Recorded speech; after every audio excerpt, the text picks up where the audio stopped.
Hello दोस्तों, आज का ये वीडियो काफ़ी ज़्यादा इंपॉर्टेंट होने वाला है। ध्यान से आपको पूरा लास्ट तक सुनना है।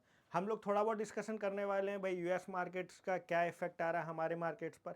एफआईएस इतनी ज़्यादा सेलिंग क्यों कर रहे हैं, डीआईएस की बाइंग कम क्यों हो गई है, या फिर बात करें यूएस बॉन्ड यील्ड्स का क्या इम्पैक्ट पड़ रहा है। क्या एफआईएस को इमर्जिंग मार्केट्स इतने ज़्यादा अच्छे नहीं लग रहे, क्या वो चाइना में अपना पैसा शिफ्ट करना चाहते हैं। इसका एक लॉन्ग वीडियो तो आने वाला है। फिलहाल हम लोग बात करने वाले हैं एक शॉर्ट वीडियो, जहां पर हम लोग बात करेंगे मंडे के दिन मार्केट में हमारा कैसा रहने वाला है, बाइंग में जाएगा, सेलिंग में जाएगा, या फिर अगला पूरा हफ्ता कैसा रहने वाला है। तो शुरू करते हैं हम लोग बैंक निफ्टी से। सबसे पहले मैं आपको एक चीज़ बताना चाहता हूँ, नेक्स्ट वीक बहुत ही ज़्यादा क्रूशियल रहने वाला है। रीजन एफआईएस की साइड से लगातार सेलिंग, कहीं ना कहीं पैनिक हो सकता है।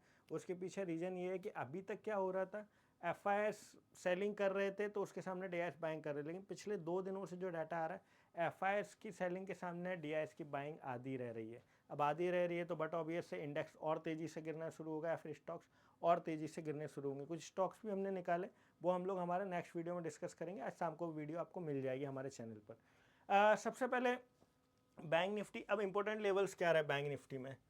मंडे के दिन 51,561 हमारा क्लोजिंग हुआ है फ्राइडे को। अब मंडे को हम लोग क्या कर सकते हैं भाई, मंडे के दिन में अब हमें जो लेवल्स ध्यान में रखने हैं वो 51,000 का ध्यान में रखना है। एक सपोर्ट लेवल है, ये हो सकता है आसानी से टूट सकता है अब जिस हिसाब से सेलिंग आ रही है।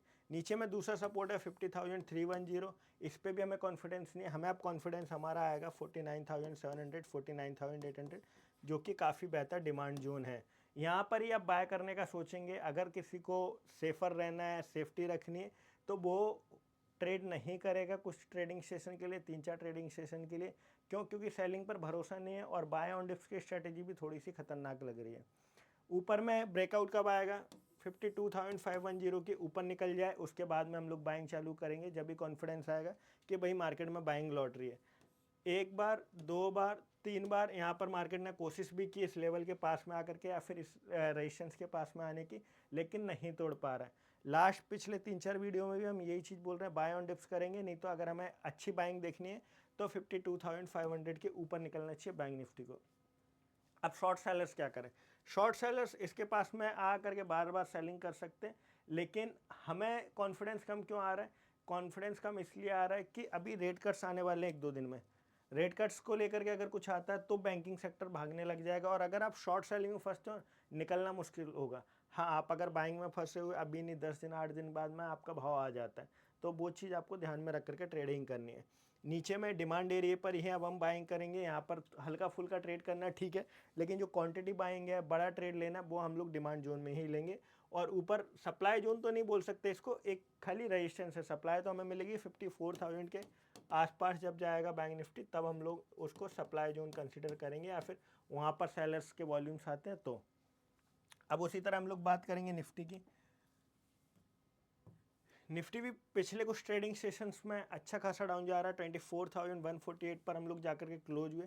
कई हद तक निफ्टी आईटी की वजह से भी संभला रहा है। आईटी सेक्टर बहुत अच्छा रोल प्ले कर रहा है, या फिर हम लोग बोल सकते हैं निफ्टी को आईटी सेक्टर बहुत ही ज़्यादा बचाने की कोशिश कर रहा है। नहीं तो फ्राइडे को ही हम लोग देख लेते 23,850 तक के लेवल। ये एक डिमांड जोन बोल सकते हैं, साथ साथ में इम्पोर्टेंट लेवल है मेरे हिसाब से। अगर ये ब्रीच कर जाए तो 23,850, तो हो सकता है 23,650, 23,200 और 23,000 के लेवल्स भी हमें बहुत ही जल्दी देखने को मिल जाए। जब तक 23,850 के ऊपर है, बाय ऑन डिप्स की स्ट्रेटेजी बना सकते हो। निफ्टी को संभालने के लिए बहुत सारे सेक्टर्स है, जैसे ऑटो सेक्टर्स हो सकता है आने वाले टाइम में अच्छा करे। ऑटो सेक्टर के अलावा मार्केट को संभालेगा आईटी सेक्टर। हमेशा जब जब मार्केट गिरा, आईटी फार्मा ने मार्केट को बहुत ही अच्छी तरीके से संभाला हुआ है, तो आईटी फार्मा पे आप दाव लगा सकते हो। अगर मंडे को ट्रेड करना है आईटी स्टॉक्स में, फार्मा स्टॉक्स में, यहाँ के कॉल ऑप्शंस अगर आपको कुछ अट्रैक्टिव प्राइस पर मिलते हैं, अगर कहीं पर थोड़ा बहुत डिप मिलता है, तो वहाँ पर हम लोग बाय कर सकते हैं। रेजिस्टेंस जोन 24,500 यहाँ पर रेजिस्टेंस है। सेल करने का फिलहाल हम लोग सोचेंगे नहीं, इसके नीचे जाए जब सेल करेंगे, बाय ऑन डिप्स की स्ट्रेटेजी बनाएंगे। और अगर एकदम से गैप अप खुल जाता है या फिर बाइंग आती है, तो उस टाइम पर भी हम लोग बाय करेंगे। अब उसके पीछे रीजन क्या, शॉर्ट्स बहुत ज़्यादा बन गए हैं। शॉर्ट्स अगर कवर हुए तो निफ्टी दुगनी स्पीड से भागेगा। 100 पॉइंट गिर रहा है, और अगर वो 50 पॉइंट एकदम से बढ़ा है तो 150 पॉइंट की भी बढ़त दिखा सकता है, क्योंकि शॉर्ट सेलर्स अपनी पोजीशन कट करेंगे। तो इसके लिए आपको प्रिपेयर रहना है। किस चीज़ के साथ में प्रिपेयर रहना है कि भाई, अगर या तो 23,650 तोड़ दे, आप सेलिंग करो।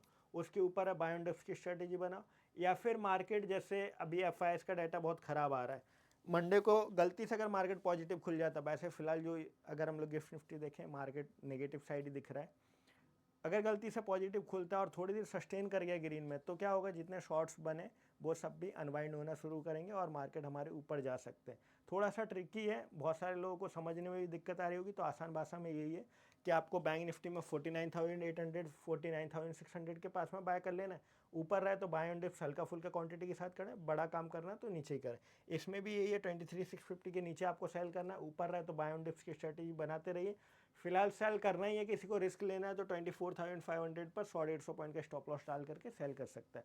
बाकी व्यू क्लियर है, हम लोग लॉन्ग टर्म में जाएंगे, बाय ऑन डिप्स पर ही जाएंगे। आज नहीं तो कल एफ जो सेल कर रहे हैं खरीदने भी आएंगे, और उसके पीछे रीजन लॉजिक में बहुत सारी चीज़ें अपने नेक्स्ट वीडियो में आपको बताने वाला हूँ। तो स्टे ट्यून और चैनल का नोटिफिकेशन ऑन कर लीजिए। Thank you guys.